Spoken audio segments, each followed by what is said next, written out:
بالله ونضع الموازين القسط ليوم القيامة وأن أعمال بني آدم وقولهم يوزن. وقال مجاهد القسطاس العدل بالروية. ويقال القسط مصدر المقسط، وأما القاسط وهو الجائر. حدثنا أحمد بن أشقاف قال حدثنا محمد بن فضيل عن عمارة بن القعقاع عن أبي زرعة عن أبي هريرة رضي الله تعالى عنه قال قال النبي صلى الله عليه وسلم كلمتان حبيبتان إلى الرحمن خفيفتان على اللسان ثقيلتان في الميزان سبحان الله وبحمده سبحان الله العظيم. واجب الاحترام مشائخ اعظام،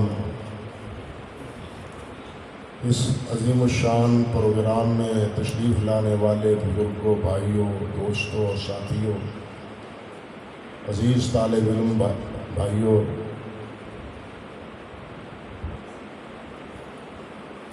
وقت کی بنیاد پر کوئی بات بھی مکمل نہیں کی جا سکتی. صحیح بخاری کی اس آخری حدیث کے حوالے سے جو کچھ ہم نے اپنے مشائخ سے سمجھا ہے، سنا ہے، یا احادیث مبارکہ کی شروع میں پڑھا ہے، اس میں عموماً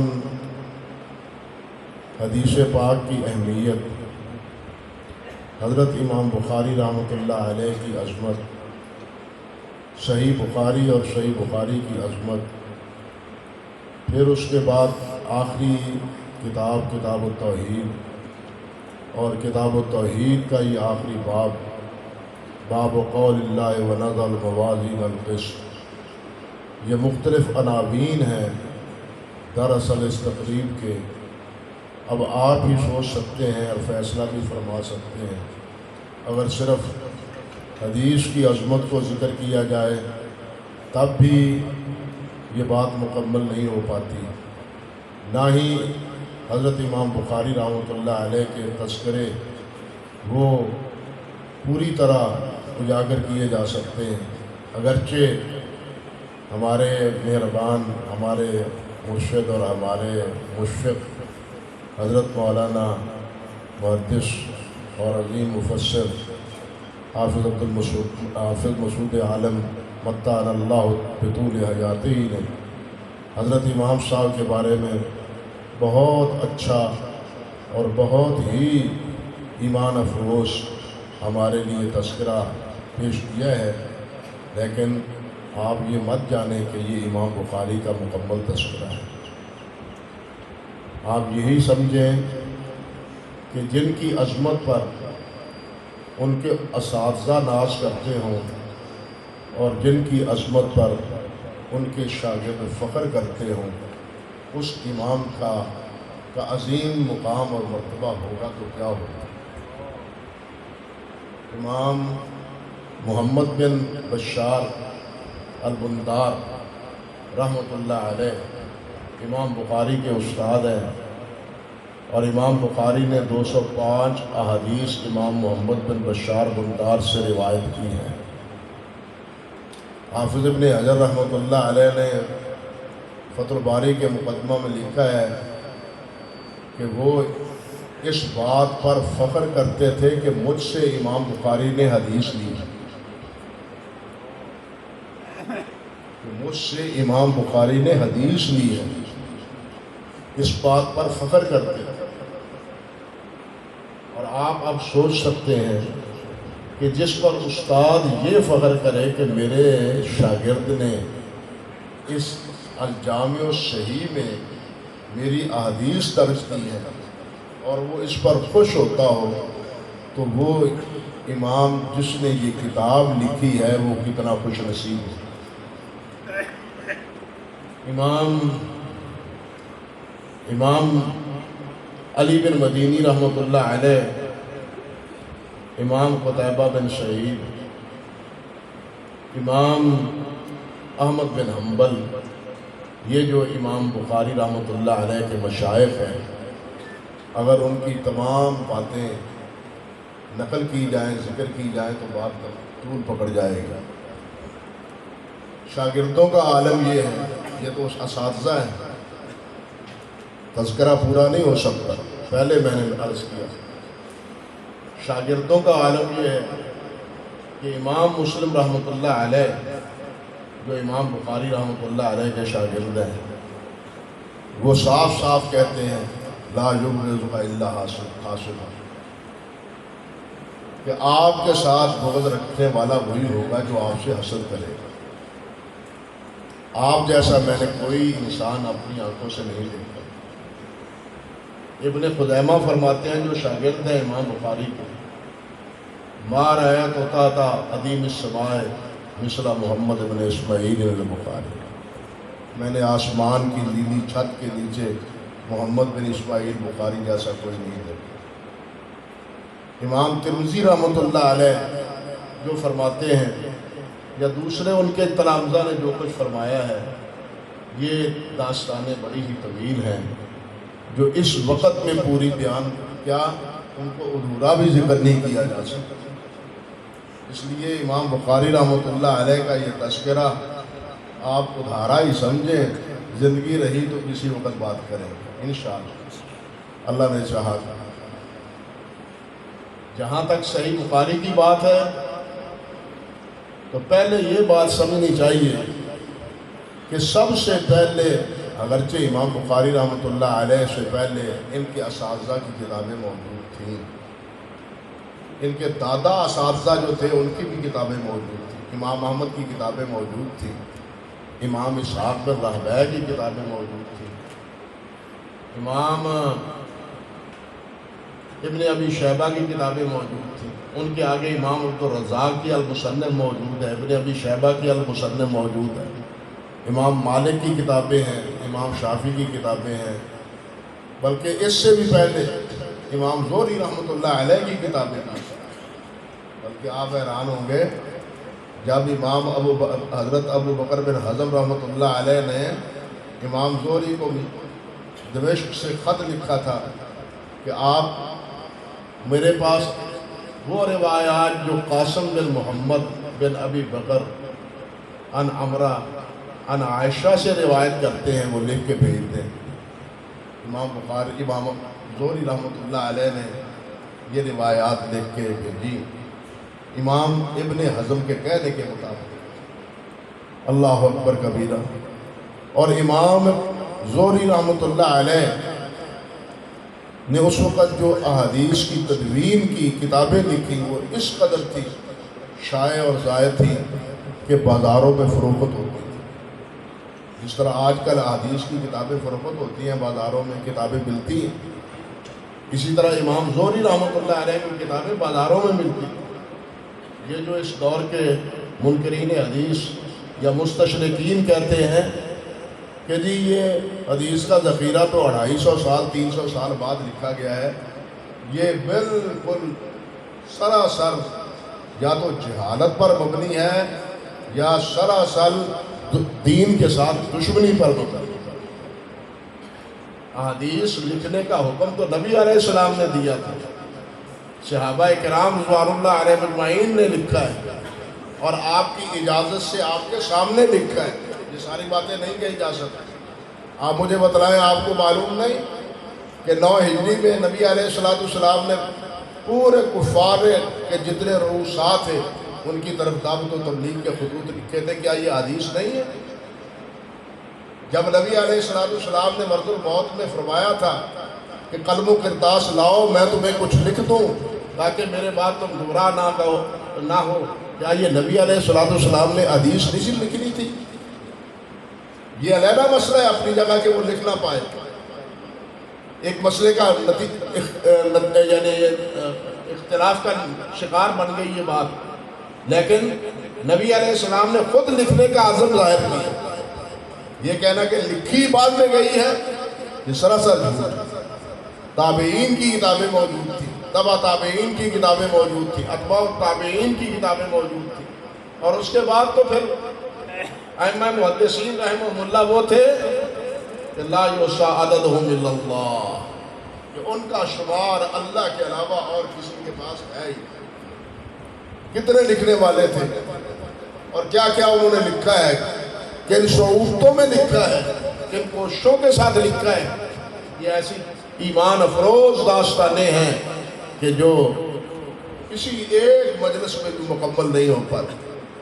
حضرت امام بخاری رحمۃ اللہ علیہ کی صحیح بخاری کے عزیز طالب علم عزیزوں، ان تمام پہلی کتابوں کے میں ہر ایک نے اپنی کتاب کا نام لکھا، لیکن سب سے پہلے جس نے اپنی کتاب کا نام الصحیح رکھا وہ صرف امام بخاری۔ گویا یہ دعویٰ کیا کہ میری کتاب صحیح حدیث پر کیا ہے، مبنی۔ اور امام بخاری کے بعد پھر امام مسلم نے بھی، امام ابن خزیمہ نے بھی، امام ابن ثقل نے بھی، اور بعد میں مستخرجات لکھنے والوں نے بھی امام بخاری رحمۃ اللہ علیہ کی پیروی کی۔ لیکن الفضل للمتقدم، سب سے پہلے جس نے اس کی بنیاد رکھی وہ کون تھے؟ حضرت امام بخاری رحمۃ اللہ علیہ تھے۔ اس سے پہلے مراسیل بھی تھی، منقطعات بھی تھی، موضوعات بھی تھی، ضعیف بھی تھی، لیکن حضرت امام بخاری رحمۃ اللہ علیہ نے امام نبی علیہ السلام کی احادیث کو چھانٹ کر صحیح حدیث کا ذخیرہ امت کے سامنے پیش کیا۔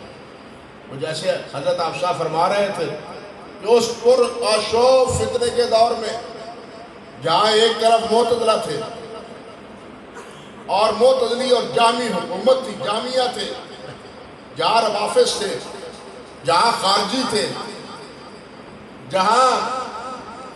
تھے اور جہاں دوسرے بدعی فرقے تھے، ان تمام فرقوں کی تردید حضرت امام بخاری رحمۃ اللہ علیہ نے اس کتاب میں کی۔ لیکن عزیزو، کسی فرقے کا نام امام بخاری نے نہیں لیا، کسی فرقے کا نام نہیں لیا۔ اگر خبر احاد کی حجیت پر بھی بات لکھی ہے تو ضمناً قال بعض اہل رائے کہا ہے، نام اس وقت بھی نہیں لیا۔ اور یہ کیوں نہیں لیا کہ نبی علیہ السلام کی سنت پر قدم بقدم چلنے والے امام بخاری تھے، جس طرح آپ پہلے سن چکے ہیں۔ نبی علیہ السلام جب کسی کی غلطی محسوس کرتے تو کیا فرماتے تھے؟ کیا ہو گیا اس قوم کو، یہ ایسی باتیں کیوں کرتی ہے؟ غلطی ایک ہی ہوتی تھی، مخاطب سب ہوتے تھے۔ ماں بالو حاضر قوا، ان کو کیا ہو گیا کہ یہ ایسے کام کرتے ہیں؟ نبی علیہ السلام نام لے کے کسی کی مذمت نہیں کرتے۔ یہی اسلوب امام بخاری رحمۃ اللہ علیہ نے صحیح بخاری میں رکھا۔ جامعہ کی بھی تردید کی، اہل رائے کی بھی تردید کی، رافضیوں کی بھی تردید کی، اسی طرح معتزلہ کی بھی تردید کی، ناصبیوں کی بھی تردید کی، لیکن کسی کا نام نہیں لیا۔ اور یہ کام اللہ سبحانہ و تعالیٰ نے اس پر فتن دور کے اختتام پر نبی علیہ السلام نے فرمایا تھا نا، خیر الناس قرنی ثم الذین یلونہم ثم الذین یلونہم۔ خیر الناس، اچھے لوگ وہ ہیں جو میرے دور کے، پھر تابعین سے آپ تابعین ہیں، پھر اتباع التابعین ہیں۔ امام بخاری نے اتباع التابعین سے روایت لی ہے، یعنی نبی علیہ السلام کے دور اور امام بخاری کے مابین کتنے واسطے ہیں؟ صرف 3 واسطے۔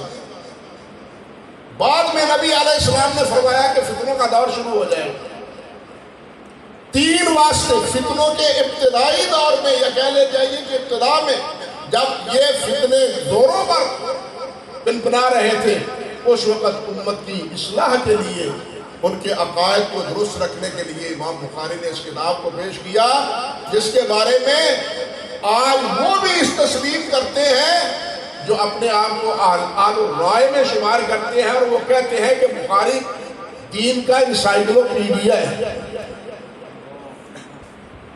جو مولانا سرفراز صفدر مرحوم تھے نا، ان کے بیٹے ہیں زاہد الراشدی صاحب، انہوں نے فرمایا تھا ایک تقریب قرآن مجید اپنے صحیح بخاری کی تقریب ہی میں کہ صحیح بخاری پوری دین کا انسائکلوپیڈیا ہے، جس میں عقائد بھی ہیں، ایمان بھی ہے، اعمال بھی ہے، زہد بھی ہے، ورع اور تقویٰ بھی ہے۔ مجھے حیرانی ہوتی ہے، انور شاہ کشمیری رحمۃ اللہ علیہ فرماتے ہیں ہدایہ میں سب کچھ ہے، ہدایہ میں سب کچھ ہے، لیکن ورع تقویٰ کی کوئی بات ہدایہ میں نہیں۔ لیکن نبی علیہ السلام جو مزکی تھے، یعلمہم الکتاب والحکمہ ویزکیہم، نبی علیہ السلام معلم بھی تھے، نبی علیہ السلام مزکی بھی تھے۔ امام بخاری رحمۃ اللہ علیہ نے جہاں دوسری تمام رسول اللہ کی تعلیمات کو جمع کیا ہے، وہاں نبی علیہ السلام کی تزکیہ اور طہارت کے مسائل کو بھی اجاگر کیا۔ کوئی پہلو ایسا نہیں ہے جو امام بخاری رحمۃ اللہ علیہ نے نہ چھوڑا، اور یہی وجہ ہے کہ امام بخاری رحمۃ اللہ علیہ کو جو لقب ملا ہے، آپ اندازہ کریں اس دور کا، یہ لقب آج کے دور کے القاب پر نہ تصور کریں۔ اس دور پر امتحان ہوتا تھا، خود امام بخاری کا امتحان لیا گیا، امام بخاری کا امتحان لیا گیا، محدثین امتحان لیتے تھے، آزمائش کرتے تھے کہ اس کے پلے کیا ہے، اور ان امتحانات کے بعد پھر وہ فیصلہ کرتے تھے کہ اس کا مقام اور مرتبہ کیا ہے۔ یہ مسند وقت ہے، یہ حافظ ہے، یہ محدث ہے، یہ شیخ الاسلام ہے، اور یہ امیر المومنین فی الحدیث ہے۔ لیکن حضرت امام بخاری رحمۃ اللہ علیہ کے بارے میں کہتے ہیں کہ یہ امیر المومنین فی الحدیث نہیں، بلکہ امیر امراء المومنین فی الحدیث۔ امیر المومنین کون ہے؟ وہ ہے امام شعبہ، امام سفیان ثوری، امام عبد الرحمن بن مہدی، امام یحییٰ بن سعید انصاری، امام احمد بن حنبل، امام مالک،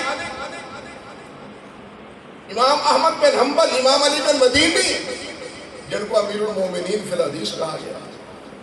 لیکن امام بخاری کو امیر امراء المومنین فی الحدیث، کہ یہ جتنے امیر المومنین ہیں ان کے بھی امیر ہیں امام بخاری محمد بن اسماعیل رحمۃ اللہ علیہ۔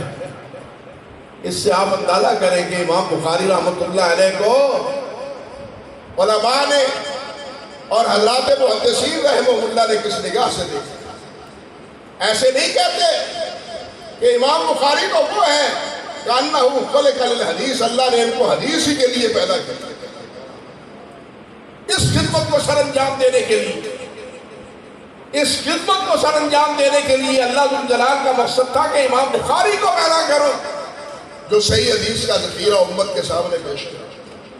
باقی بھی جو آیا ہے اس نے امام صاحب کی پیروی کی ہے، وہ امام مسلم ہو یا ابن خدیمہ ہو یا ابن حبان ہو یا ابن السکن ہو، جو بھی ہو، انہوں نے امام بخاری کی پیروی کی، لیکن پیروی کرنے کے باوجود وہ اس مرتبے اور مقام پر نہیں پہنچ پائے جو مرتبہ اور مقام امام بخاری کا تھا یا صحیح بخاری کا، اس مقام پر نہیں پہنچ پائے جو مرتبہ امام بخاری کا تھا یا صحیح بخاری کا تھا۔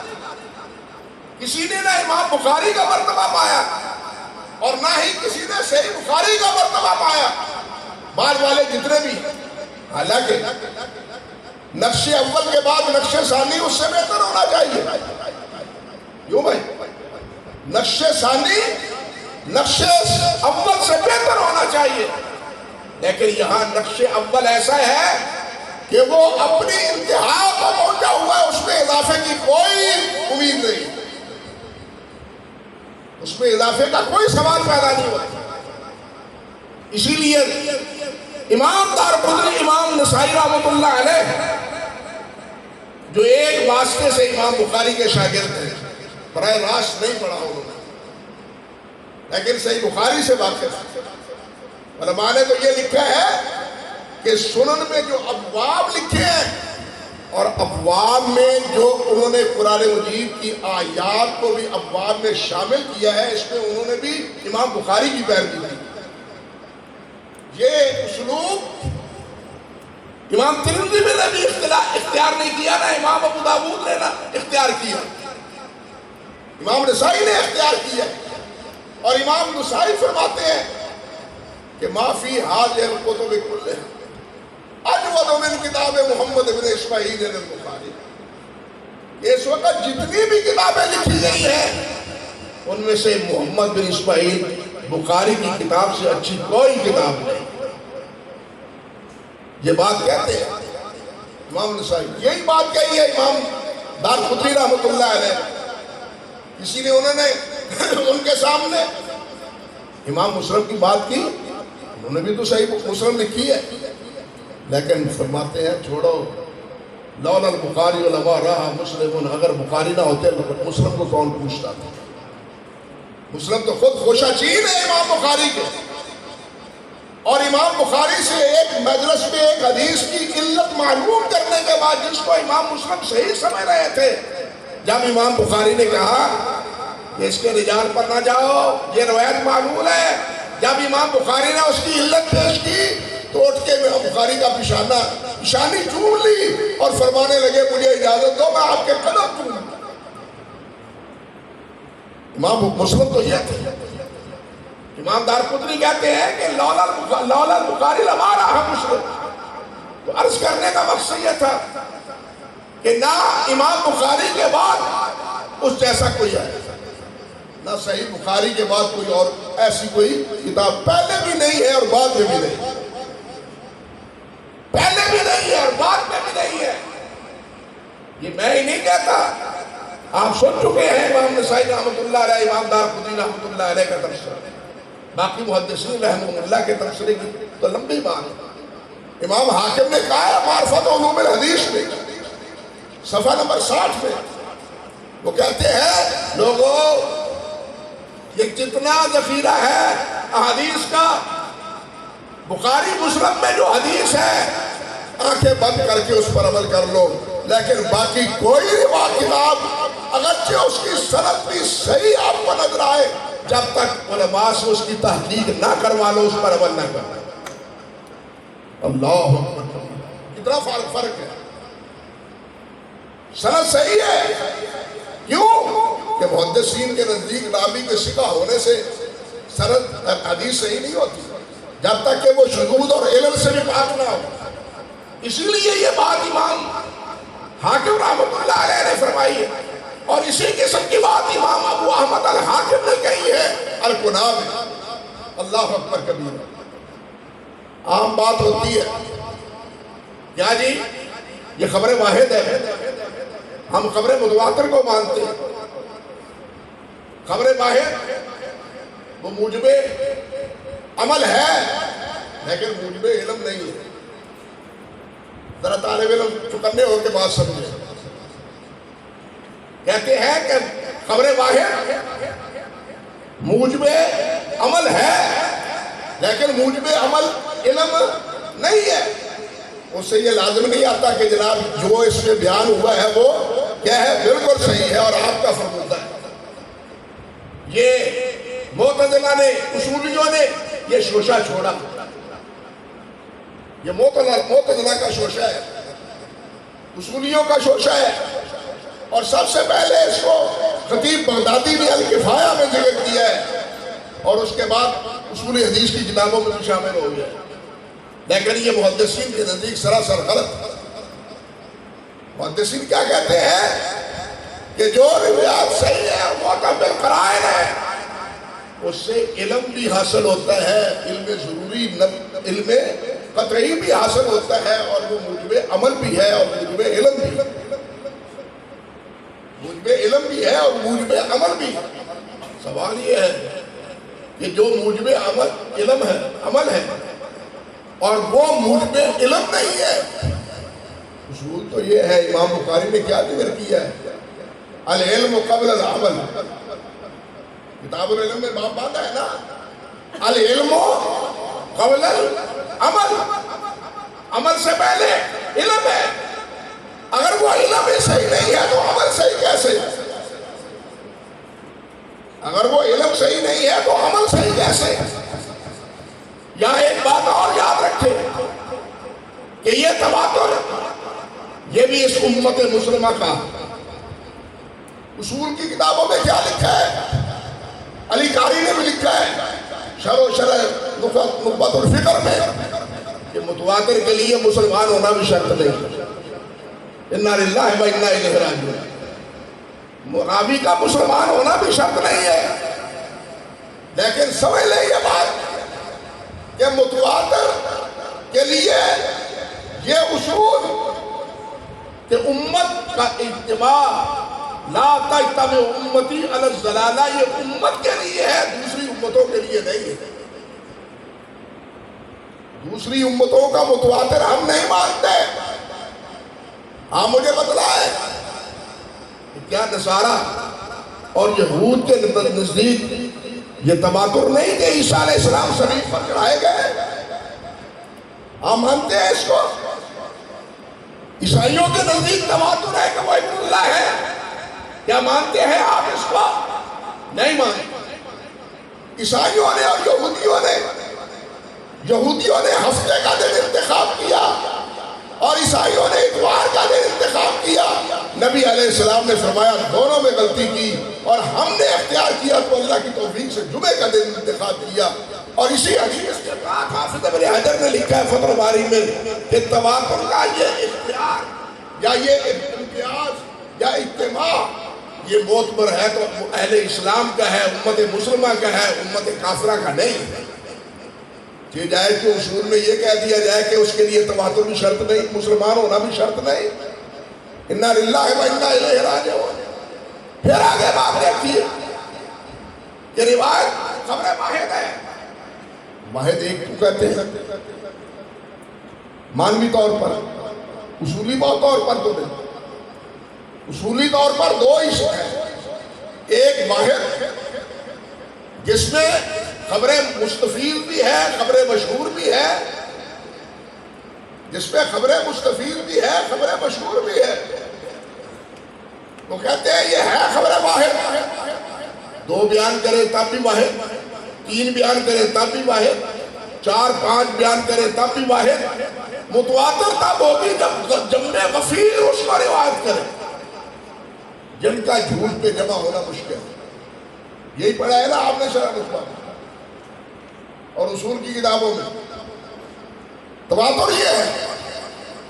اب خبر بات تو کی جاتی ہے کہ اللہ آپ کا بھلا کرے کہ دو کی خبر بھی خبر واحد ہے۔ مجھے آپ بتلائیں دین نے دو گواہوں کی کو قبول کیا ہے یا نہیں؟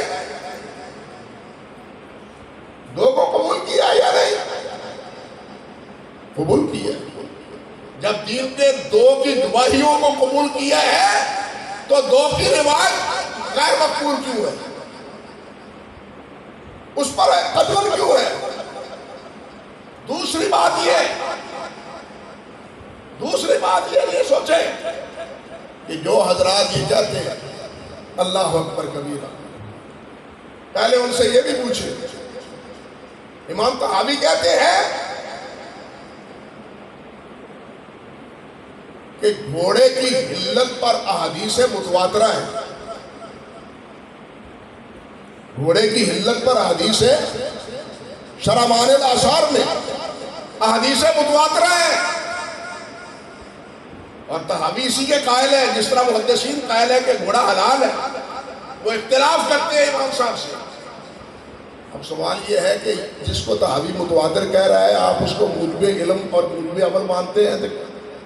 نہیں مانتے تو کیوں نہیں مانتے؟ سوال سمجھ گیا میرا؟ بھئی آپ کا بھائی کہہ رہا ہے کہ یہ متواتر ہے، اب اس متواتر کو آپ کیوں نہیں مانتے؟ آپ نہ اس کو موجب علم مانتے ہیں نہ موجب عمل مانتے ہیں۔ کتنی بڑی دھاندلی، کتنی بڑی دھاندلی ہے کہ جی موجب علم ہے تو کیا ہے؟ متواتر ہے۔ خبر واحد تو موجب عمل ہے۔ وہ اللہ کے بندو، تم تو جس کو آپ کے حضرات کہتے ہیں یہ متواتر ہے، اس کو نہ موجب علم مانتے ہو نہ موجب عمل مانتے ہو۔ کیا تقسیم کر رکھی ہے تم؟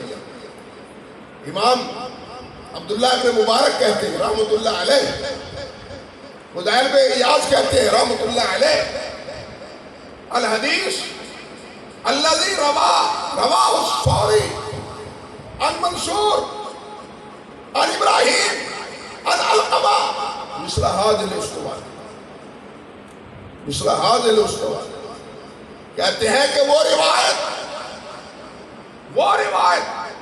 جس کو امام سفیان ثوری بیان کرے، وہ منصور بن معتمر سے بیان کرے، وہ آگے بیان کرے ابراہیم نخعی سے، وہ روایت کرے علقمہ سے، علقمہ روایت کرے عبداللہ بن مسعود سے، وہ اسی طرح پختہ ہے جس طرح یہ پلر پختہ ہے۔ فرماتے ہیں دوسرا قول امام عبداللہ بن مبارک کا یہ ہے کہ اس سند سے جو عبداللہ بن مسعود کہتے ہیں فَإِنَّهُ كَأَنَّهُ تَسْمَعُ مِنْ فَاهِ رسول اللہ صلی اللہ علیہ وسلم، تم گویا کہ یوں سمجھو کہ یہ بات عبداللہ بن مسعود کی زبان سے نہیں نکل رہی، محمد رسول اللہ کی زبان سے نکل رہی۔ یہ خبر واحد ہے۔ محدثین کیا کہتے ہیں کہ یہ تو اتنی پختہ ہے کہ گویا نبی علیہ السلام نے یہ بات فرمائی، اور یہی بات حضرت حافظ ابن حجر رحمۃ اللہ علیہ نے لسان میں ایک روایت کے بارے میں کہا ہے کہ الزہری عن سالم عن عبداللہ ابن عمر، یہ روایت ایسی ہے، یہ روایت ایسی ہے کہ کانہ یفید القطع، کہ یہ قطعیت کا فائدہ دیتا ہے۔ اب جو کہتے ہیں کہ قطعی تو صرف متواتر سے حاصل ہوتا ہے، وہ ایک سند کو کہتے ہیں کہ اس سے قطعیت حاصل ہوتی ہے۔ اس لیے یہ تقسیم حضرات محدثین کی نہیں ہے۔ آپ سے یہ بھی عرض ہے کہ امام بخاری نے کہا ہے رحمت اللہ علیہ لا صلاۃ الا بفاضل کتاب، متواتر ہے کتاب القراءت میں، بلکہ امام مسلم نے کہا ہے کہ احادیث و آمین بالجہر متواتر، آمین بالجہر کی روایات متواتر ہیں۔ مولانا عبد الحی لکھنوی نے تعلیق الممجد میں کیا کہا ہے؟ الحق والانصاف ان الجہر بالتامین اصح من حیث الدلیل، حق کی بات یہ ہے، انصاف کی بات یہ ہے کہ اونچی آواز سے آمین کہنا دلیل کے اعتبار سے کمی، دلیل کے اعتبار سے کمی ہے تعلیق الممجد۔ اب بتلائیے کہ کیا یہ تواتر مانا ہے؟ دونوں حدیث کو تواتر مانا ہے، اس کو موجب عمل اور موجب علم مانا ہے؟ نہیں، جس کو جی چاہے متواتر کہہ دے، جس کو جی چاہے مان لے، اگر جی چاہے تو خبر واحد کو بھی مان لے، اگر جی نہ چاہے تو آپ متواتر کو بھی نہ مانے۔ انا للہ و انا الیہ راجعون، یہ محض حدیث سے جان چھڑانے کا ان معتزلہ کا اور اصولیوں کا ایک بہانہ تھا، اور یہ جتنے اصولی ہیں اکثر و بیشتر یہ معتزلی ہیں۔ آپ ذرا اصول فقہ قرآن لکھنے والے ان کے تراجم پڑھ کے دیکھیں، ان کے تراجم میں لکھا ہے کہ یہ بزدوی بھی معتزلی تھا، یہ بزدوی بھی معتزلی تھا۔ ابو بکر جس نے احکام القرآن لکھی، ابو بکر رازی، وہ بھی معتزلی تھا، اس نے بھی اصول پر لکھا ہے، قرآن کی تفسیر بھی لکھی ہے، اور بہت کچھ لکھا ہے، لیکن جتنے مسائل ہیں خبر احاد کے حوالے سے وہ سارے کس سے معقول ہے؟ اسی معتزلی فکر کے نتیجے میں۔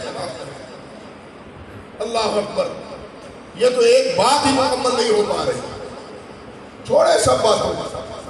امام بخاری رحمۃ اللہ علیہ، امام بخاری کی کتاب، یہ خبر واحد کی بات یا خبر تواتر کی بات حافظ ابن تیمیہ رحمۃ اللہ علیہ نے مجموع الفتاوی میں بھی اور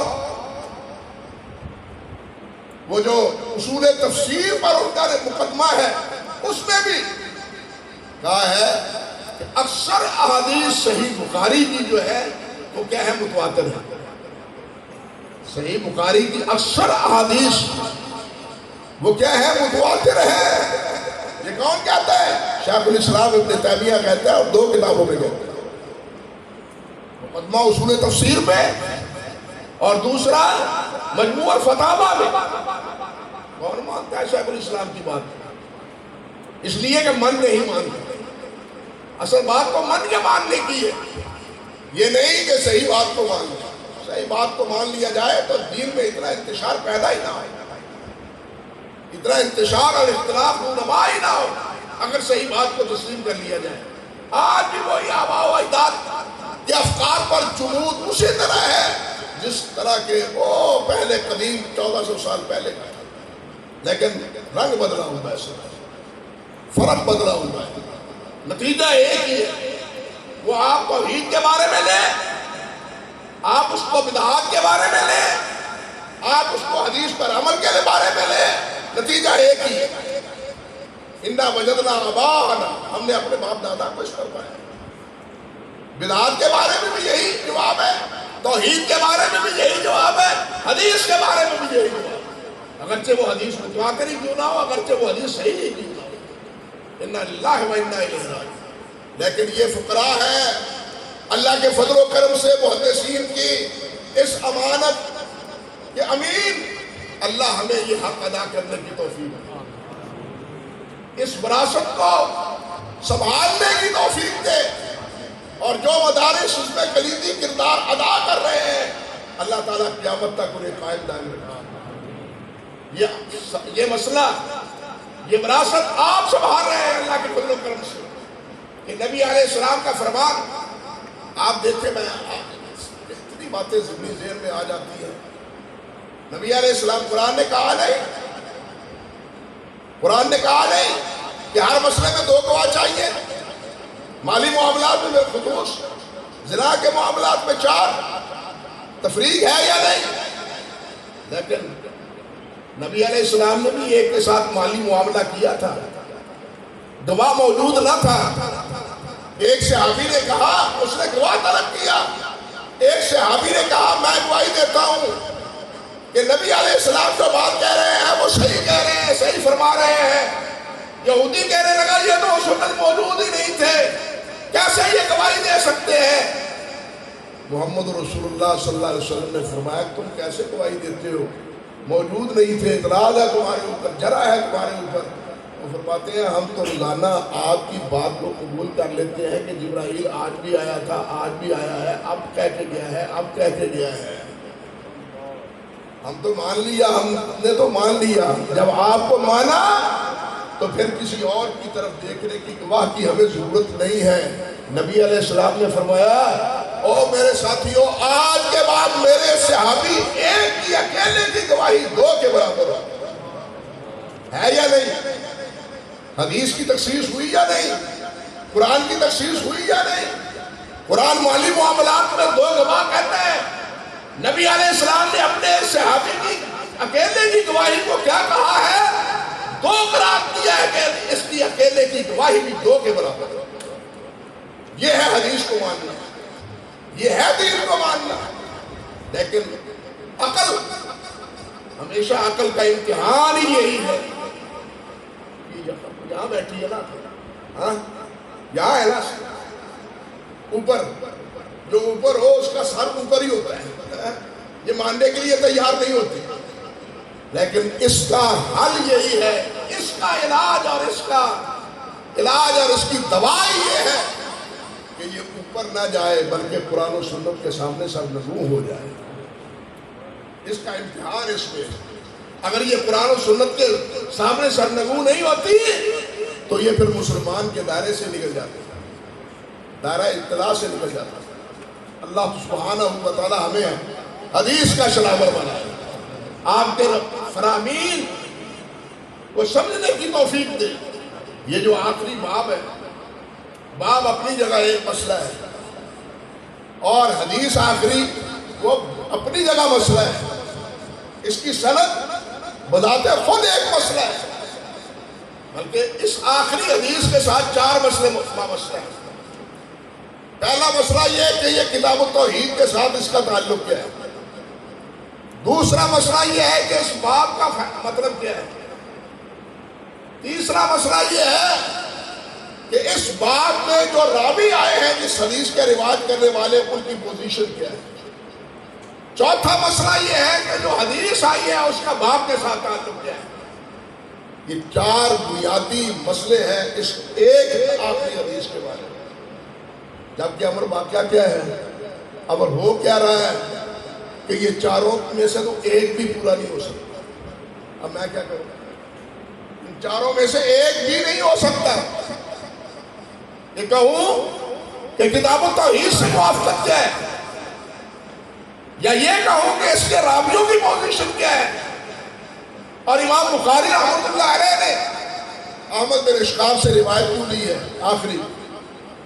کم سے کم آپ یہ تو جانتے ہیں کہ احمد بن اشقاق صرف امام بخاری کے استاد ہیں۔ ائمہ سیاستہ میں سے کسی نے ان سے کوئی روایت نہیں لی، صرف امام بخاری نے روایت لی ہے۔ یہ ایسے ہیں، اور 217 میں مصر میں امام بخاری نے ان سے پڑھا ہے، امام احمد بن اشقاق۔ اللہ اکبر کبیرہ، 217 میں۔ لیکن یہی روایت امام بخاری 2 جگہ پہلے بھی لائے، کتاب الایمان والنذور میں اور دوسرا کتاب الاشکار میں 2 جگہ لائے۔ ایک جگہ زہیر بن حرب سے اور دوسری جگہ قتیبہ بن سعید سے، اور یہ دونوں عظیم محدث ہیں، قتیبہ بن سعید بھی اور زہیر بن حرب۔ امام احمد بن حنبل بھی شاگرد ہیں قتیبہ کے، امام بخاری بھی شاگرد ہیں، امام علی بن مدینی بھی شاگرد ہیں، امام مسلم بھی شاگرد ہیں، ابو زرع ابو حاتم بھی شاگرد ہیں، حتیٰ کہ امام ترمذی بھی شاگرد ہیں، ابو نسائی بھی شاگرد ہیں، ابو داود بھی شاگرد ہیں، سب امام قتیبہ کے شاگرد ہیں۔ اور امام قتیبہ امام بخاری کے بارے میں کیا کہتے ہیں یہ علیحدہ مسئلہ ہے، لمبی بات ہے، لیکن کہنے کا یہ مطلب تھا کہ قتیبہ سے آخری بات کیوں نہیں لائے، آخری حدیث کیوں نہیں لائے، احمد بن اشقاق سے کیوں لائے۔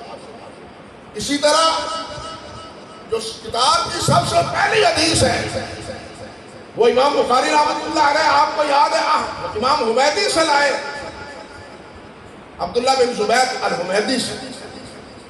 وہ روایت لائے ہیں امام سفیان بن عیینہ سے، وہ روایت لائے ہیں آگے محمد بن ابراہیم سے، وہ روایت لائے ہیں یحییٰ بن سعید سے، وہ روایت لائے ہیں علقمہ سے، اور وہ آگے حضرت عمر فاروق سے۔ پہلی روایت کی سند یہ ہے، یہ آخری سند یہ ہے جو آپ نے سنی۔ اب امام بخاری نے آخری سند یہاں کیوں منتخب کی اور ابتدا میں حمیدی کی سند کیوں قبول کی؟ حالانکہ حمیدی کی جو سند سے روایت لائے ہیں تمام نے اعتراض کیا ہے کہ اس میں ایک عبارت چھوٹی ہوئی ہے۔ کیوں چھوٹی ہے؟ کیا عرض کرنا، بڑے آراء حافظ ابن حجر رحمۃ اللہ علیہ نے فتح الباری میں ذکر کیے، لیکن ایک سیدھی سی بات ہے، اگرچہ کسی نے اس کو لکھا نہیں اور اس پر اعتماد نہیں کیا، حافظ ابن حجر جا بجا لکھتے ہیں فتح الباری میں کہ ان البخاری یروی فی کتابہ کما سمع من الشیخ، امام بخاری سے امام بخاری اپنے شیخ سے جس طرح روایت سنتے ہیں اسی طرح بیان کر دیتے ہیں۔ اب حمیدی میں کتاب کے الفاظ اور ہیں، صحیح بخاری میں حمیدی سے روایت کے الفاظ اور ہیں، کیا جواب ہے؟ کہ امام حمیدی سے امام بخاری نے اسی طرح سوا کی، قصہ مقصد بات سمجھے نا؟ امام حمیدی سے اسی طرح سماج، اگرچہ امام حمیدی کی کتاب میں وہ روایت الفاظ ہیں، بلکہ خود امام بخاری نے جب وہ روایت امام مالک سے کتاب العلم میں ذکر کیا اس میں بھی موجود ہے، لیکن حمیدی کی روایت میں نہیں۔ کیوں نہیں؟ اس لیے کہ حمیدی سے پڑھتے ہوئے امام حمیدی نے یہ الفاظ ذکر نہیں کیے، آسان سی بات، اور اس کو ذکر کیا ہے جا بجا حافظ ابن حجر نے فتح الباری میں۔ تو حمیدی سے روایت پہلی لائے اس لیے کہ یہ مکے کے امام ہے اور قریشی ہے، یہ ہے سنت نبوی کی پیروی۔ وہ حضرت حفصہ بیان فرما رہے تھے نا کہ نبی علیہ السلام کے قدم پر قدم، نبی علیہ السلام کے قدم پر قدم، آپ کی سنت کی پیروی۔ آپ نے فرمایا قدموا قریش، قریشیوں کو آگے کرو، قریشیوں کو آگے کرو۔ عجیب مسئلہ ہے، بقی بن مخلد انہوں نے مسند لکھی اور اپنی مسند کا آغاز انہوں نے ابو موسیٰ کی روایت سے کیا، یحییٰ کی روایت سے نہیں کیا۔ یحییٰ پہ دونوں بیٹے بقی بن مخلد کے پاس جا کے اعتراض کرنے لگے۔ یہ الصلہ میں ابن بشکوال نے اس کو ذکر کیا، الصلہ ہے اب ہم ابن بشکوال۔ انہوں نے کہا جناب ہمارے باپ وہ کم درجے کے تھے کہ آپ نے انہیں چھوڑ کے جو امام مالک کے شاگرد تھے ابو موسیٰ کی روایت کو مقدم کیے سب سے پہلے؟ کیوں؟ ہمارے باپ میں کیا نقص تھا؟ انہوں نے وہی جواب دیا کہ میں اس کی روایت کو مقدم اس لیے کیا ہے کہ وہ قریشی ہے، اور نبی علیہ السلام نے کیا فرمایا ہے؟ قدموا قریش کو آگے کرو۔ اس لیے اپنے شیخ قریشی سے جو روایت ہے اس کو آگے ذکر کیا۔ یہاں کیا ہے؟ احمد بن اشقاب ہے، باقی چھوڑے، احمد بن اشقاب ہے، یہ تو پھر بھی ثقہ ہے، کسی نے کلام نہیں کیا۔ ایک اور راوی ہے محمد بن حکم، اس سے بھی تنہا امام بخاری نے روایت کی۔ زابی لکھتے ہیں ما رأیت روا عنہ سوى البخاری، میں نے نہیں دیکھا کہ اس سے بخاری کے علاوہ کسی نے روایت کی۔ اب آپ نے شرح نخبہ میں کیا پڑھا ہے؟ من روا عنہ ثقۃ فقد ثبتت عدالت، فقد ارتفعت اسم الجہالہ، یا فقد ارتفعت اسم الجہالہ، جس سے دو راوی روایت کرے اس سے جہالت مرتفع ہو جاتا ہے۔ یہی ہے نا اصول کی کتابوں میں، لیکن یہاں تو دوسرا راوی نہیں ملتا، صرف امام بخاری، صرف امام بخاری۔ اب اس کو کیا کہیں گے؟ ایک ہی راوی روایت کرنے والا ہے۔ تو یہ جو اصول کی کتابوں میں عموماً لکھا ہوا ہے، شرح نخبہ میں بھی اور تدریب الراوی میں بھی اور باقی سب کتابوں میں، اس میں ایک پھر مرحلے نظر بات ہے۔ بات صحیح وہی ہے جو امام یحییٰ بن معین نے کہی ہے۔ امام یحییٰ بن معین سے پوچھا گیا کہ راوی کی جہالت کب ختم ہوتی ہے؟ وہ فرماتے ہیں راوی کی جہالت تب ختم ہوتی ہے جب دو ثقہ راویوں سے ایسے روایت کریں جو مجہول سے روایت کرنے والے نہ ہوں، جو ہر آدمی سے روایت کرنے والے ہوں، ان کا یہاں یہ اہتمام ہی نہ ہو ثقہ صدوق کا، اس کی روایت کی ہوئی روایت راوی کے جہالت کو رفع کرنے کا باعث نہیں ہے۔ اور یہی موقف ہے جس کو ترجیح دیا حافظ ابن رجب رحمۃ اللہ علیہ نے اس میں شرح الترمذی میں، کہ یہی رائے ہے، لیکن یہاں تو اکیلے امام بخاری ہے۔ اسی لیے دوسرا قاعدہ یہ ہے کہ اگر ایسے راوی سے ثقہ امام روایت کرے، ثقہ امام روایت کرے اور اس کی روایت کو صحیح کہے تو اس کی جہالت رفع ہو جائے گی۔ امام نسائی نے بھی ایک راوی سے روایت کی، تاجر المنفع میں اب صفحہ تو یاد نہیں، حافظ کہتے ہیں ما روا عنہ سوى النسائی، نسائی کے علاوہ کسی نے اس سے روایت نہیں کی، لیکن یکفی ہے روایت النسائی عنہ، لیکن امام نسائی کی روایت اس کے لیے کافی ہے۔ امام نسائی خود امام ہے، ان کی تنہا کی روایت کافی، توثیق کافی ہے۔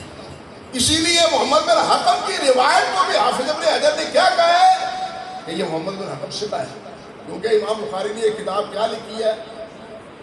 الجامع الصحیح، اس کی روایت کو صحیح مانا ہے، گویا یہ امام بخاری کے نزدیک کیا ہے؟ ثقہ ہے۔ تو احمد بن اشقاق تنہا ہے، لیکن دوسرے ان سے روایت کرتے ہیں۔ اللہ اکبر کبیرہ۔ اور مصر میں امام بخاری رحمۃ اللہ علیہ نے سب سے آخر میں سنا ہے، اور یہ آخری روایت بھی اسی احمد بن اشقاق سے، بلکہ آپ کو یاد ہوگا کہ امام بخاری رحمۃ اللہ علیہ نے پہلی حدیث حدثنا عبداللہ ابن زبیر سے نہیں نقل کی، صحیح نسخوں میں کیا ہے؟ حدثنا حمیدی، اور یہاں آخری حدیث میں کیا ہے؟ حدثنا احمد بن اشقاق۔ حمیدی کا مصدر کیا ہے؟ حمد، اور احمد کا کیا ہے؟ حمد۔ گویا امام بخاری نے حمیدی کی اور امام احمد کی روایت آخر میں لا کے اشارہ کر دیا کہ اول و آخر اللہم لک الحمد فی الاولی والآخر۔ قرآن مجید میں ہے یا نہیں؟ اول و آخر حمد کس کی ہے؟ اللہ رب العزت۔ امام بخاری تو قدم بقدم اللہ اور اللہ کے رسول صلی اللہ علیہ وسلم کی پیروی کرتے ہوئے نظر آتے ہیں، قدم بقدم۔ اللہ اکبر کبیرہ۔ احمد بن اشقاق کے بعد روایت کرتے ہیں وہ محمد بن فضیل سے، اور محمد بن فضیل یہ کوفہ کے رہنے والے تھے۔ ابتداءً یہ احمد بھی کوفے میں تھے، لیکن بلاخر مصر میں چلے گئے۔ محمد بن فضیل کوفہ میں رہتے تھے، اور یہ بات ذہن میں رہنی چاہیے کہ کوفہ تشیع اور رفض کا مرکز تھا۔ کوفہ تشیع اور رفض کا مرکز تھا، اسی وجہ سے بعض حضرات نے محمد بن احمد اپنے محمد بن فضیل پر تشیع کا کیا کر رکھا ہے؟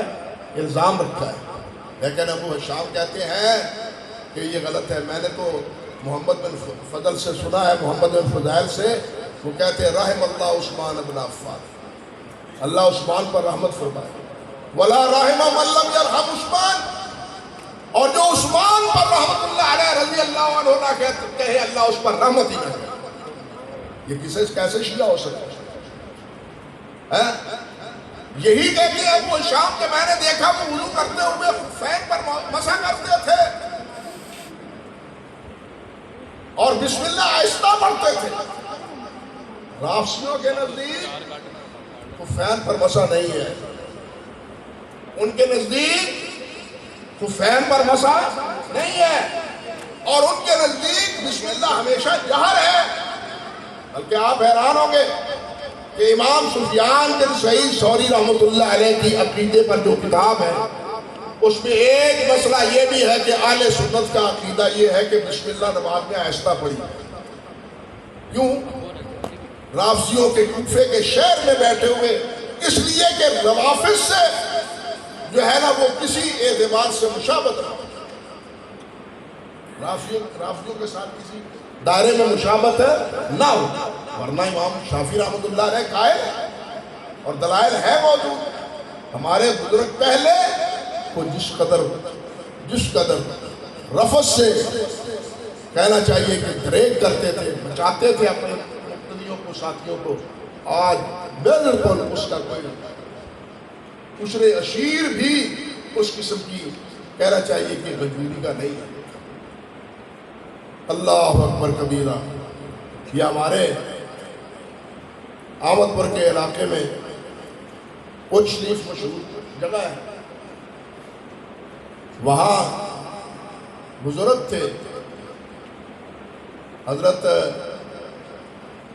مولانا شیخ مخدوم جہانیہ۔ آپ اندازہ کریں ان کے سوارے نگاروں نے لکھا ہے کہ وہ ایک پھول کو اپنے امیدوں کو آؤ اس کو خوشبو لو، اس کو سونگ لو، وہ ہر آنے والے کو پھول کی خوشبو سنگاتے تھے۔ کیوں؟ کہ اس پھول کی خوشبو رافضی نہیں سونگتے تھے، مخدوم جہانیہ رافضی اس پھول کی خوشبو نہیں برداشت کرتے تھے، لیکن یہ اپنے آنے والے مریدوں کو رافضیت سے جان چھڑانے کے لیے کہتے تھے کیا کرو؟ خوشبو. آج کل تو جناب ہر جگہ ہی گل مل جا رہے ہیں، گلی ملی جا رہے ہیں، سب ایک ہو رہے ہیں، سب ایک ہو رہے ہیں. انا للہ و انا الیہ. حمیت ہی غیرت ہی نکل گئی ہے، حمیت دینی ہی نکل گئی ہے. تو خیر محمد بن فضیل، اور یہ بھی یاد رکھے حضرت نواب صدیق الحسن رحمۃ اللہ علیہ کے مخدوم جہانیہ جہاں گشت رحمۃ اللہ علیہ ان کے اجداد میں تھے حضرت نواب صدیق الحسن رحمۃ اللہ علیہ. لیکن اب آج کے دور میں ان کا بھی خاندان افسوس یہ ہے کہ رافضیوں کا شکار ہو چکا ہے. انا للہ و انا الیہ راجعون. کہاں ایک طرف رافضیت سے اتنی بیماری اور کہاں آج رافضیت کی قبولیت. تلک الایام نداولها بین الناس. اللہ اکبر کبیر. محمد بن فضیل، ہمارا بن قعقاع اور وہ ابو زرع. یہ ابو زرع مشہور امام راضی نہیں ہے، وہ تو متاخر ہے امام بخاری کے دور میں. یہ ابو زرع بن عمرو بن جریر بن عبداللہ بجلی رضی اللہ تعالیٰ عنہ کے پوتے ہیں. عن ابی ہریرہ رضی اللہ تعالیٰ عنہ. اب حضرت ابو ہریرہ مستقل موضوع ہے، جیسے میں نے پہلے کہا سرد مستقل موضوع. آگے ہے قال النبی صلی اللہ علیہ وسلم کلمتان حبیبتان الی الرحمن. دو کلمے رحمان کو بڑے پسند ہیں، دو کلمے رحمان کو بڑے پسند ہیں. لیکن جب دو کلمے پسند ہیں تو وہ دو کلمے پڑھنے اور کہنے والا وہ بھی تو اللہ کو پسند ہوگا یا وہ بھی پسند. کلمے بھی پسند ہیں اور ان پر عمل کرنے والا بھی پسند ہے. دونوں اللہ کے ہاں محبوب اور پسندیدہ ہیں. حبیبتان الی الرحمن خفیفتان علی اللسان. پڑھنے میں بہت آسان ہے. سبحان اللہ و بحمدہ سبحان اللہ العظیم. دو کلمے کیا ہے؟ سبحان اللہ و بحمدہ سبحان اللہ العظیم. اللہ پاک ہے، ساتھ اپنی تعریف ہے. اللہ پاک ہے جو عظمتوں والا ہے، جو ہر عیب سے پاک ہے. سبحان ہر عیب سے پاک، ہر نقص سے پاک، ہر کمزوری سے پاک. سبحان کو یوں ہی سمجھیے جس طرح ہم پڑھتے ہیں لا الہ، کوئی الہ نہیں. یہ صفات منفیہ بھی اس کو کہتے ہیں اور صفات جلال بھی کہتے ہیں. لیس کمثلہ شیء قل هو اللہ احد. یہاں ایک بات عرض کرو، واحد پر تو اللہ نے الف لام ذکر کیا ہے، احد پر ذکر نہیں کیا. سارا قرآن پڑھ جائیے. واحد پر الف لام معرفے کا ہے، احد پر الف لام معرفے کا نہیں ہے. کیوں؟ اس لیے کہ احد خود معرفہ ہے، اس کو معرفے کی ضرورت ہی نہیں. جس طرح اللہ ہے اس میں بھی پہلا الف لام لفظ کلمہ کیا ہے، وہ معرفے کا نہیں. بات سمجھے؟ اور یہی وہ دلیل ہے جو امام شافعی، امام ابو حنیفہ، سیبویہ اور دوسرے سارے حضرات دیتے ہیں کہ اللہ اصل اسم ہے اللہ ذوالجلال والاکرام کا. یہ صفاتی اسم نہیں ہے، بلکہ باقی جتنے اسماء صفاتی ہیں وہ اللہ کے ہیں. وَلِلَّهِ الْأَسْمَاءُ الْحُسْنَى، اللہ کے اسماء ہیں. رحمان کے کہیں نہیں کہا. یہ ٹھیک ہے قُلِ اللَّهُ عَبِدُ الرحمن، لیکن یہ آج بھی بتلاط کی ہے کہ پہلا نام، پہلا عظمت اللہ کی. اللہ رب العزت کا ذاتی اسم گرامی ہے، ذاتی اسم گرامی. یہاں بھی الف لام جو ہے وہ معرفہ کے لیے نہیں ہے، نفس کلمہ کی ہے.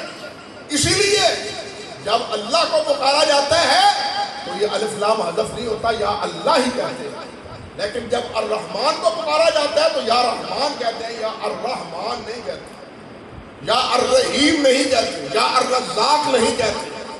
یا رحمان، یا رحیم، یا رزاق یہ کہتے ہیں. یہ بنیادی فرق ہے. اللہ اور پھر اللہ کا یہ لفظ یہ اسی طرح سمجھیے اللہ اکبر، یا سبحان کا یہ لفظ اسی طرح سمجھیے جس طرح نماز سے پہلے طہارت ہے. نماز سے پہلے کیا ہے؟ طہارت ہے. طہارت کے بعد نماز. یا یہ اسی طرح سمجھیے کہ قرآن سے پہلے اعوذ باللہ من الشیطان الرجیم ہے. سمجھے بات کچھ؟ قرآن سے پہلے کیا پڑھنا ہے؟ اعوذ باللہ من الشیطان الرجیم ہے. اسی طرح سبحان حمد سے پہلے سبحان اسی لیے ہے کہ پہلے اللہ ذوالجلال کی تنزیہ، کہ اللہ ہر عیب سے پاک ہے. اس کے بعد اللہ کی وہ صفت جو تمام اوصاف کو متصف ہے وہ حمد کے ساتھ. سبحان اللہ و بحمدہ سبحان اللہ العظیم. یہاں یہ بھی دیکھیے کہ سبحان یہ اللہ سبحانہ و تعالیٰ کی صفت ہے، لیکن صفت تنزیہ پاک، اللہ پاک ہر عیب سے. اللہ کے ہاں سب سے بڑا عیب کیا ہے؟ کہ اللہ کا بیٹا کہا جائے، اللہ کا بیٹا کہا جائے. ان اللہ اتخذ ولدا، سب سے بڑا نقص. انسان کا نقص یہ ہے کہ اس کی اولاد نہ ہو، اور اللہ کا وصف یہ ہے کہ اس کے ہاں اولاد نہ ہو. یہاں نقص ہے، وہاں صفت ہے. اللہ ذوالجلال والاکرام. اور حدیث آپ نے پڑھی ہے کہ یوسف بولی ابن آدم، آدم کا بیٹا ہے. وہ آدم کا بیٹا جس کو میں نے اپنے ہاتھ سے بنایا اس کا بیٹا ہے. یوسف بولی مجھے گالی دیتا ہے، یہ آدم کا بیٹا ہو کیا مجھے گالیاں دیتا ہے. اللہ کتنا رحمان اور رحیم ہے کہ گالیاں سن کے بھی گالیاں دینے والوں کو رزق بند نہیں کرتا. یہ اس کی رحمانیت کی دلیل ہے، اس کی رحیمیت کی دلیل ہے. ابراہیم علیہ السلام نے کہا تھا کہ جو ایمان لائے یہاں یا اللہ ان کو رزق دینا. اللہ ذوالجلال نے کہا میں رب المومنین نہیں ہوں، رب العالمین ہوں. سورۃ ابراہیم میں کیا کہا اللہ نے؟ ابراہیم میں رب العالمین ہوں، رب المومنین نہیں ہوں. اور سورۃ قرآن کی ابتدا بھی یہی ہوتی ہے، الحمدللہ رب العالمین الرحمن الرحیم بسم اللہ الرحمن الرحیم اللہ اکبر کبیرہ. تو یہاں بھی پہلے سبحان ہے کہ اللہ کی تنزیہ، اور اس میں سب سے پہلے اس کی نفی. لیکن وائے افسوس جو آج کل کا ایک بہت بڑا میں جس کو فتنہ سمجھتا ہوں، ہم آہنگی مذاہب میں، ہم آہنگی ہم آہنگی ہم آہنگی کا ڈھڈورا پیٹا جاتا ہے. رافضیوں کے ساتھ بھی ہم آہنگی، شیعوں کے اپنے ان کے ساتھ، عیسائیوں کے ساتھ بھی ہم آہنگی. اور 25 دسمبر کو مسلمان بھی جناب کیک کاٹ رہے ہوتے ہیں. ہمارے وزراء بھی اور دوسرے ہمارے سیاسی لیڈر بھی وہ کیک کاٹ رہے ہیں. کس کا کیک کاٹتے ہو؟ ابن اللہ کا، ابن اللہ کا کیک کاٹتے ہو. یہ کیا ہم آہنگی ہے؟ اپنے آپ کو دین سے دوری کرنے کی مدرا ہے. انا للہ و انا الیہ راجعون. اللہ سب سے بڑا سبحان یہ ہے کہ اللہ کے ساتھ کسی کو شریک نہ بنایا جائے. شریک تو اس وقت بنایا جاتا ہے جب انسان خود کام نہ کر سکتا ہو، خود کام سر انجام نہ دے سکتا ہو. آؤ جی تم میرے ساتھ شریک کار ہو جاؤ، میرے ساتھ مل جاؤ، منافع آدو آد. لیکن اللہ ذوالجلال قل اللہم مالک الملک، قل اللہم مالک الملک. اللہ مالک الملک ہے، لہو ملک السماوات والارض. زمین و آسمان کی بادشاہت اسی کے قبضے میں ہے، اس میں اس کا کوئی شریک نہیں. کیا پڑھتے ہو؟ لا الہ الا اللہ وحدہ لا شریک لہ لہ الملک و لہ الحمد وہو علی کل شیء لا شریک لہ. لبیک میں کیا پڑھتے ہو؟ ان الحمد والنعمت لک والملک لا شریک لہ. ملک تیرا، ثنا تیری، حمد تیری، کسی معاملے میں تیرا کوئی شریک نہیں. اللہ اکبر. تو یہ سبحان تنزیہ ہے. اور اگر شرک بھی کیا جائے، اللہ کا بیٹا بھی بنایا جائے، ان کے ساتھ ہنومان بھی بنایا جائے، اور پھر کہا جائے سبحان اللہ، تو ایسے منہ کو سبحان اللہ کہتے ہوئے شرم آنی چاہیے. ایسے منہ کو سبحان اللہ کہتے ہوئے شرم آنی چاہیے کہ اللہ کو گالیاں بھی دیتے ہو اور سبحان اللہ بھی کہتے ہو. انا للہ و انا الیہ راجعون. اور حمد کس کو کہتے ہیں؟ کہ وہ ذات جو تمام ذاتی صفات، جس کی تمام صفات ذاتی ہیں. ایک اللہ وحدہ لا شریک ہے جس کے تمام صفات ذاتی ہیں، باقی ہر ایک کو جو دیا ہے وہ اللہ دیتا ہے. حتیٰ کہ ہم بولتے ہیں، جو عمل کرتے ہیں، یہ بھی ہمارا نہیں ہے، اللہ کا دیا ہوا ہے. اور اسی مفہوم موضوع پر امام بخاری کا خلق و افعال العباد مستقل رسالہ ہے کہ ہمارا عمل بھی اللہ کی مخلوق، ہم بھی مخلوق نہیں ہے، ہمارا عمل بھی مخلوق ہے۔ اگر اللہ توفیق نہ دے تو ہم نہ بول سکتے ہیں، نہ دیکھ سکتے ہیں، نہ سن سکتے ہیں، نہ چل سکتے ہیں۔ اللہ نے نہیں فرمایا سورہ یاسین میں کہ اگر ذوالجلال تمہاری آنکھوں کی بینائی لے جائے بحال کر کے دکھاؤ، دکھاؤ بحال کر کے۔ اللہ ذوالجلال تمہیں لنگا کر دے چل کے دکھا دو، اللہ نے نہیں فرمایا۔ تو یہ قوت دی ہے تو کس نے دی ہے؟ اللہ کی۔ اسی لیے محدثین کا اور اہل سنت کا یہ مسئلہ ہے کہ ہم ہی مخلوق نہیں ہیں، ہمارے اعمال بھی مخلوق ہیں، یہ ہمارے ہیں اور اسی ہمارے اعمال کا ہی بدل ہوتا ہے۔ اللہ اکبر۔ اللہ فرماتے ہیں، امام صاحب فرماتے ہیں، نبی علیہ السلام نے فرمایا کہ خفیفتان علی اللسان ثقیلتان فی المیزان، پڑھنے میں بڑے ہلکے ہیں لیکن وزن اعمال میں بہت بھاری ہے۔ یہ باب کا نتیجہ ہے۔ باب ابتدا میں کیا ہے؟ باب قول اللہ نظر موازین القسط لیوم القیامہ۔ اللہ اکبر کبیرہ۔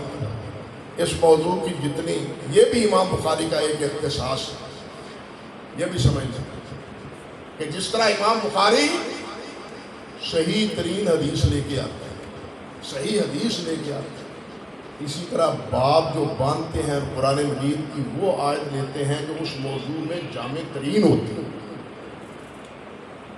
جو اس موضوع کی جامع ترین ہوتی ہے، وہ جو پہلے اِنَّا قَدْ أَوْحَيْنَا إِلَيْكَ كَمَا أَوْحَىٰ إِلَى النَّبِيِّ، کس طرح ہے؟ إِلَىٰ نُوحٍ، ہم نے آپ کی طرف وحی کی جیسے کہ نوح کی طرف وحی کی۔ یہاں بھی کئی مسئلے ہیں، یہ اولیت کا جھگڑا کھڑا کیا ہے اسی کے نتیجے میں کہ اول الخلق حضرت رسول اللہ صلی اللہ علیہ وسلم، ہمارے ایک کو لے اسی آیت کی اول الخلق وہ ہے۔ اللہ کے رسول فرمایا اول ما خلق اللہ القلم، یا یہ کہ اللہ نے جو سب سے پہلے جس کو پیدا کیا وہ کیا ہے؟ پانی ہے یا عرش ہے، اس کو بھی جانتے ہیں، لیکن اولیت نبی علیہ السلام کی پیش نظر کہ سب سے پہلے وہ ہے، کیونکہ پہلے وحی کا ذکر اللہ نے آپ کی طرف کیا۔ میں عرض کر دوں کہ علامہ سیوطی رحمۃ اللہ علیہ نے الاتقان میں ایک فصل باندھی کہ بعض الفاظ ایسے ہیں جو مقدم ہیں جو مؤخر ہونے چاہیے، اور بعض وہ ہیں جو مقدم ہونے چاہیے وہ مؤخر ہیں، اور بعض وہ ہیں جو مؤخر ہونے چاہیے مگر مقدم ہے، اور اس کی 10 مثالیں دی، اس میں سے ایک یہی پہلے مثال ہے، اور یہ مثال اس لیے ہے نبی علیہ السلام کی طرف وحی کرنے کا پہلے ذکر اس لیے ہے آپ کے شرف و منزلت کی وجہ سے، آپ کے شرف کی وجہ سے، کیونکہ جو شرف جو مقام اللہ تعالیٰ نے حضرت محمد رسول اللہ کو عطا فرمایا ہے وہ کسی کو نہیں دیا، اس لیے سب سے پہلے آپ کا ذکر ہے۔ لیکن اندھے کو اندھیرے میں بڑی دور کی سوجی ہے نا کہ یہ آپ اول الخلق ہے، اس لیے پہلے آپ کی طرف گئی۔ علماء کچھ کہتے ہیں مگر یہ حضرات کچھ اور کچھ کہتے ہیں۔ خیر بات سے بات نکلتی ہے، بہت سی باتیں اس میں نے عرض کیا کہ پوری ہو ہی نہیں سکتی۔ فرمایا ثقیلتان فی المیزان، سبحان اللہ و بحمدہ سبحان اللہ العظیم۔ ظاہر بات ہے جو تمام نقائص سے پاک ہو اور تمام خوبیوں کا مالک ہو وہی عظیم ہو سکتا ہے۔ عظیم بھی کون ہے؟ وہی جو جس میں کوئی نقص نہیں اور جس میں کوئی کمی نہیں، وہی عظیم ہے۔ باقی تمام انسان جتنی مخلوق ہے وہ عظیم نہیں ہے، وہ عبد العظیم جو ہے وہ عظیم نہیں ہے، وہ عبد العظیم ہے وہ عظیم نہیں ہے، وہ عبد الغفار ہے غفار نہیں ہے۔ یہ صفات اللہ سبحانہ و تعالیٰ کی ہے، اور ذکر و فکر کے بارے میں تو بہت سی احادیث مبارکہ ہیں، بلکہ اسی کے بارے میں ایک ہی حدیث پر اکتفا کرتا ہوں۔ حضرت عبداللہ بن مسعود رضی اللہ تعالیٰ عنہ سے مرفوعاً بھی منقول ہے اور موقوفاً بھی، اور دونوں کی سند صحیح ہے۔ فرماتے ہیں او بزدلو جو جہاد کرنے سے ڈرتے ہیں کہ کہیں مارے نہ جائیں، وہ کنجوسو جو اللہ کی راہ میں مال خرچ نہیں کرتے، کہ 100 کی بجائے 5 خرچ کر 50 خرچ کرتے تو 50 رہ جائیں گے، 100 ختم ہو جائیں گے، کنجوسی کرتے ہیں۔ وہ کنجوسو، اگر تم مال خرچ نہیں کر سکتے، جہاد نہیں کر سکتے، تو کم سے کم سبحان اللہ و بحمدہ ہی تو پڑھ لیا کرو۔ کیوں کہ رسول اللہ صلی اللہ علیہ وسلم نے فرمایا ہے کہ اگر سارے پہاڑوں کو سونا بنا دیا جائے تو یہ ساری زمین سونا بن جائے تو یہ سارا سونا بھی سبحان اللہ و بحمدہ کے برابر اللہ کے ہاں بیکار، اللہ کے ہاں عظمت سبحان اللہ و بحمدہ۔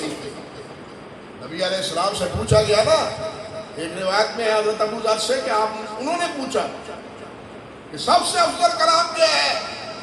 آپ نے فرمایا ما اوحی اللہ سبحانہ و تعالیٰ الی ملائکہ، جو اللہ ذوالجلال نے اپنے فرشتوں کو وحی کی ہے وہ کیا ہے؟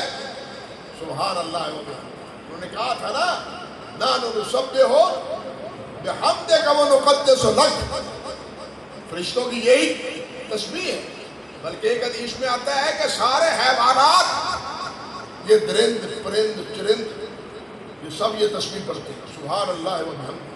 بلکہ قرآن نے کیا کہا ہے؟ وَإِن مِّن شَيْءٍ إِلَّا يُسَبِّحُ بِحَمْدِهِ، کوئی چیز نہیں ہے جو اللہ کی تسبیح اور تحمید نہ کہہ رہی ہے۔ وَإِن مِّن شَيْءٍ إِلَّا يُسَبِّحُ بِحَمْدِهِ، انبیاء بھی، فرشتے بھی، ہر چیز بھی وہ اللہ کی تسبیح اور اللہ کی حمد کہتے ہیں۔ اللہ ذوالجلال ہمیں بھی اپنی حمد اور اپنی تسبیح بیان کرنے کی توفیق دے۔